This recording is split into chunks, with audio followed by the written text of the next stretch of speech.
1 जनवरी 2026 है और भारत पाकिस्तान के बीच एक बहुत ही अजीब सी लेकिन अहम परंपरा निभाई गई है।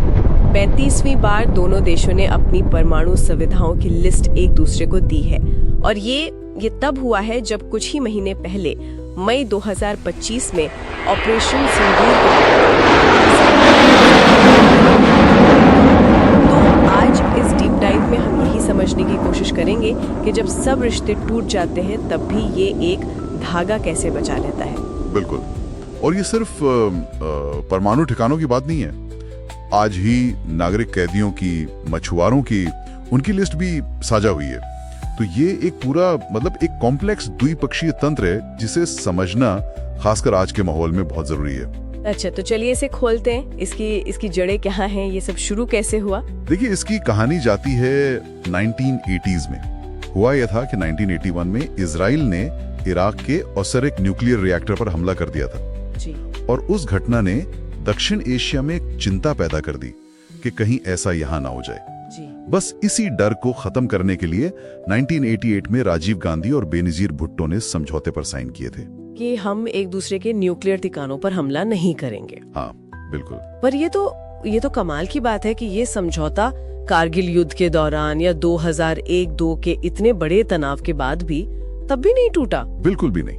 मतलब एक तरफ तोपें चल रही हैं और दूसरी तरफ दिल्ली और इस्लामाबाद में डिप्लोमेट्स लिस्ट एक्सचेंज कर रहे हैं। हाँ, और इसीलिए कई विश्लेषक इसे अस्तित्वगत बीमा कहते हैं, एग्जिस्टेंशियल इंश्योरेंस। अस्तित्वगत बीमा।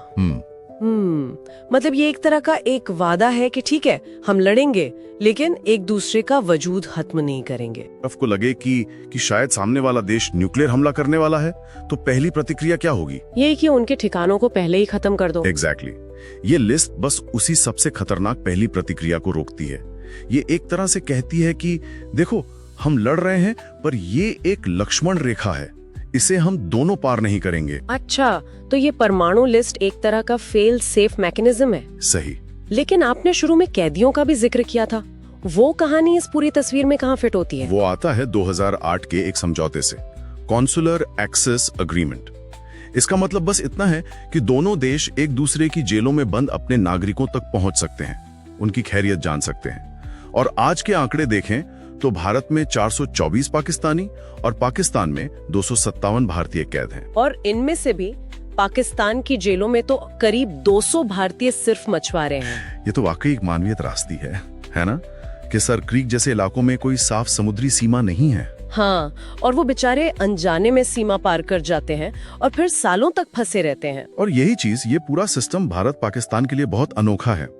अगर आप अमेरिका रूस की न्यू स्टार्ट संधि देखें, हाँ, वो तो बहुत डिटेल्ड है। बहुत ज्यादा। वो सिर्फ ठिकानों की लोकेशन नहीं बल्कि हथियारों की गिनती, औचक निरीक्षण, मिसाइल टेस्ट का डेटा सब साझा करते हैं। भारत पाक मॉडल हथियार कम करने पर नहीं है, ये सिर्फ एक दूसरे के ठिकानों पर हमला न करने पर है। तो फिर यहाँ एक सवाल उठता है, क्या ये सब सिर्फ एक दिखावा है, एक रस्म, या इसका कोई असली मतलब भी है? देखिए, आलोचना तो होती है। आलोचक कहते हैं कि यह समझौता परमाणु हथियारों के इस्तेमाल को नहीं रोकता, सिर्फ ठिकानों पर हमले को रोकता है। और इसमें साइबर अटैक जैसे जो नए खतरे हैं वो शामिल नहीं है। लेकिन इसका सबसे बड़ा फायदा यह है कि जब बातचीत के सारे दरवाजे बंद हो जाते हैं तब भी एक खिड़की खुली रखता है। मतलब सिंबॉलिक है लेकिन जरूरी है। बिल्कुल।